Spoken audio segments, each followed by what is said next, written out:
will discuss about chart of accounts, that how we make a chart of accounts for the business or an organization. तो चलें start करते हैं।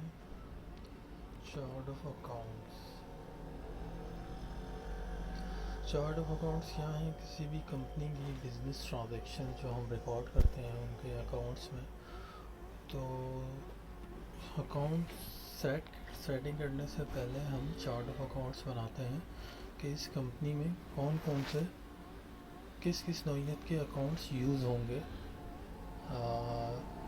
उसके लिए हम देखते हैं कि बिज़नेस किस चीज़ का है। तो जो भी हो, लेकिन जो हमें chart of accounts accounting principle की तरफ से मिले हैं उसके बारे में डिस्कस करते हैं। चलिए, फर्स्ट लेवल है हमारे इसमें। फर्स्ट लेवल है, सेकंड लेवल है एंड थर्ड लेवल है। फर्स्ट लेवल को हम मेन अकाउंट कहते हैं। सेकंड लेवल हमारा सब अकाउंट प्लस कंट्रोल अकाउंट भी कह सकते हैं इसको। और थर्ड लेवल में हमारा है एंट्री लेवल, जिस पर हम ट्रांजैक्शन रिकॉर्ड करते हैं। अच्छा जी, फर्स्ट लेवल में हमारा मेन अकाउंट है जिसे हम फिक्स्ड अकाउंट भी कह सकते हैं। इसमें हमारे एसेट्स हैं। अब एसेट्स में हमारे क्या क्या आते हैं, तो उसके सेकंड लेवल में, यानी कि उसके सब अकाउंट या कंट्रोल अकाउंट में। सेकंड लेवल को हम मास्टर अकाउंट कहते हैं। उसमें आते हैं आपके current assets and fixed assets. First lecture में हमने करंट एसेट्स और फिक्स्ड एसेट्स के बारे में पढ़ा था कि वो क्या होते हैं। तो इसमें भी डिटेल्स दी हुई है और ये बहुत इजी है कि चार्ट ऑफ अकाउंट्स हम अगर किसी भी कंपनी का चार्ट ऑफ अकाउंट्स बनाते हैं तो इसके लिए ये हमें बड़ा हेल्पफुल साबित होगा। अच्छा, करंट एसेट्स में आते हैं हमारे cash in hand, bank balances, receivables, advances, receivables, loan और customer receivable, insurance receivable, inventory, जितनी भी हमारी मर्चेंडाइज इन्वेंट्री है, प्रोडक्ट्स हैं, गुड्स हैं, सर्विसेज हैं। उसके बाद है हमारे मार्केट सिक्योरिटीज़। जो मार्केट में हमारी सिक्योरिटीज़ होती हैं वो भी रिसीवेबल करंट एसेट्स में आती हैं। अच्छा, उसके बाद है फिक्स्ड एसेट्स। फिक्स्ड एसेट्स हमारे लॉन्ग टर्म एसेट्स होते हैं, जैसे कि land, computer and printers, furniture fixtures, electrical items, office supplies, vehicles, machine. उसके बाद आता है हमारा लायबिलिटी।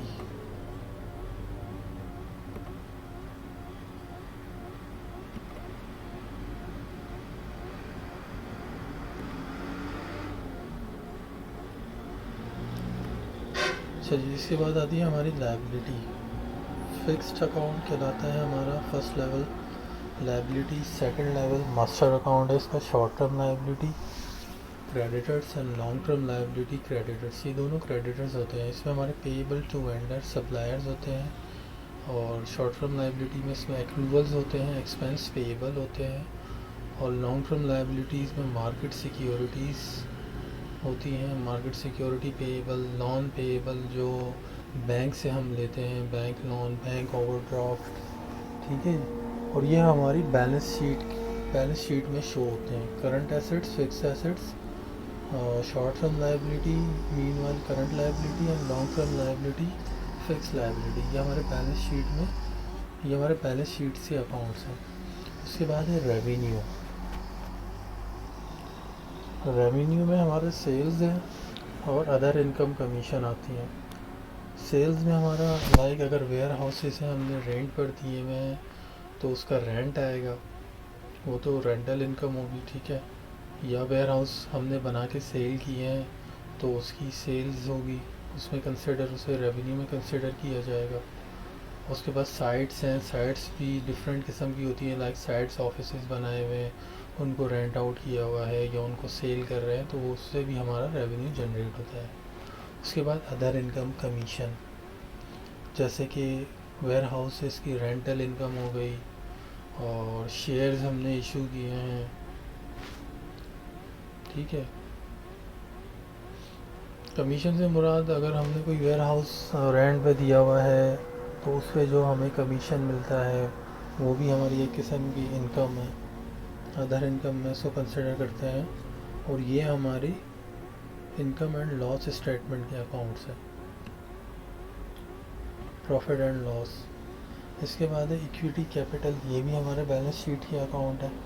इसमें इंडिविजुअल कैपिटल होता है और पार्टनरशिप का कैपिटल होता है। इंडिविजुअल में क्या होता है कि इसका एक ही ऑनर होता है किसी भी बिजनेस से।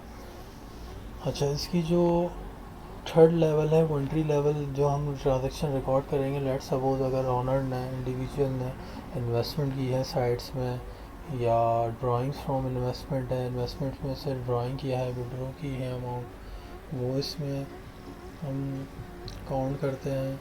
और पार्टनरशिप अकाउंट में पार्टनरशिप इन्वेस्टमेंट होती है, जैसे कि प्रोप्राइटरशिप में पार्टनरशिप होते हैं, मिलकर इन्वेस्टमेंट करते हैं, तो जो भी प्रॉफिट होता है वो आपस में डिवाइड कर लेते हैं। उसके बाद परचेजेस एक्सपेंस अकाउंट आते हैं, ये भी हमारे इनकम स्टेटमेंट के अकाउंट्स हैं। इसमें जितनी भी हम परचेजेस करते हैं सेलिंग पर्पस के लिए, ठीक है, वो आ जाती हैं इसके अंदर। उसके बाद ऑफिस एक्सपेंसेस आ जाते हैं, जिसमें salary expense, rent expense, utility bills, staff lunch, refreshment, कोई गेस्ट आते हैं ऑनर के, उनकी रिफ़्रेशमेंट और लंच, बैड डेट एक्सपेंस, ठीक है, honour expenses, advertisement expense, company की कोई मार्केटिंग करनी है या उसकी एडवर्टाइजमेंट चलानी है वेबसाइट्स पर या ऑनलाइन प्लेटफॉर्म पर या सोशल मीडिया पर। उसके बाद स्टेशनरी एक्सपेंस है, जो ऑफिस की स्टेशनरीज आती हैं। उसके बाद बैंक चार्जेस हैं, इंश्योरेंस एक्सपेंस हैं, कॉरियर एंड पोस्टेजेस वगैरह। तो ये सारे हमारे ऑपरेटिंग एक्सपेंसेस भी गिनाते हैं और इन्हें हम ऑफिस एक्सपेंस भी कह सकते हैं। उसके बाद अदर एक्सपेंस हैं, ये भी एक्सपेंसेस में ही आते हैं। इसमें डेप्रिसिएशन एक्सपेंस है, फर्स्ट लेक्चर में इसके बारे में भी हमने थोड़ा सा डिस्कस किया था कि डेप्रिसिएशन क्या होता है। किसी भी एसेट्स जब हम बाय करते हैं तो उस पर हम डेप्रिसिएशन एक्यूमुलेट करते हैं उसका, और फिर मंथली उसको हम डेप्रिसिएशन डिडक्ट करते रहते हैं। उसके बाद साइट एक्सपेंसेस हैं, कोई साइट एक्सपेंसेस अगर हो जाए, कोई रिपेयर एंड मेंटेनेंस वगैरह, ठीक है, तो रिनोवेशन वगैरह करवानी हो, ये सारे साइड एक्सपेंसेस में आते हैं। उसके बाद फ़ाइन एंड अदर चार्जेस, ये गवर्नमेंट के चार्जेस होते हैं, ये भी एक्सपेंसेस में आते हैं। तो ये गाइस हमारे चार्ट ऑफ अकाउंट्स है।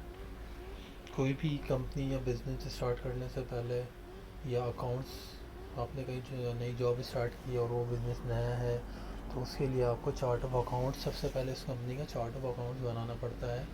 आप इसको बैकबोन भी कह सकते हैं कंपनी की। फिर जैसे ही आप चार्ट अकाउंट्स बना के इसको सॉफ्टवेयर में पुट कर देते हैं ये सारे अकाउंट्स, उसके बाद जो आपके जूनियर लेवल के अकाउंटेंट होते हैं वो थर्ड लेवल को फॉलो करते हुए सारी एंट्रीज करते हैं अकाउंटिंग सॉफ्टवेयर में। जो भी transactions, events, economic events occur होते हैं during the fiscal year into the business, वो इसमें रिकॉर्ड करते जाते हैं। और हमारे जो फाइनेंशियल स्टेटमेंट्स बनते हैं वो भी यहीं से बने जाते हैं। Balance sheet, profit and loss, changes in honour equity, cash flow statements, ये सब भी हमारे इसी में से बनते हैं। सो गाइस, उम्मीद है कि आपको ये वीडियोस अच्छी लगी होगी। Thanks for watching and please subscribe my channel.